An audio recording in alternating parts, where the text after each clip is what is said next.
For Russians, it's a lot more than stats.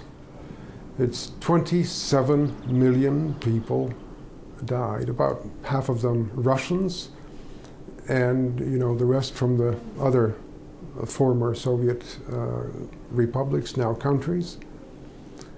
So it is literally every family that has lost someone in the war. Literally. And that's something that people in the West find probably hard to fathom.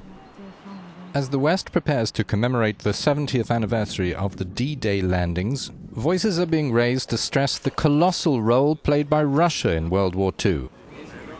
After Hitler launched an offensive to annihilate the communist states, Moscow joined the Allies in 1941 against the common enemy. The Soviet Union counterattacked, the Germans bogged down. The Wehrmacht took heavy losses, and after the terrible Battle of Stalingrad, never regained the initiative in the east.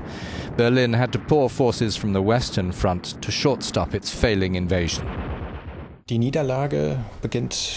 Germany's defeat began at Stalingrad, and it became more obvious and visible with D-Day, and in the month that followed. There was no military ground defense left which could have stopped the Allied advance. But in itself, it has to be said that the Normandy invasion wasn't enough to end the war. It went on for more than half a year. Today seems like a different universe. Russian President Putin has thrown post-Cold War territorial order into grave doubt with his annexation of Crimea. The D-Day commemorations will mark the first time Western leaders come face to face with him since then. If Putin ignores their urging to do right by Ukraine, more sanctions could open a new phase in confrontation between Russia and the West. Yet historians remind us the current tensions do not alter that Russia played a gigantic role in helping to defeat Nazi Germany. Another of the several analysts we spoke to says, Putin is simply the current president of Russia.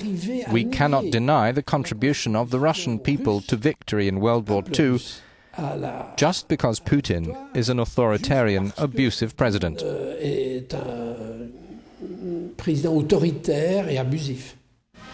More than 80% of Russians approve of Putin's performance, according to a recent survey, and many want Russia's superpower status restored, 70 years after 27 million of their kin were killed in Hitler's onslaught to rule the world.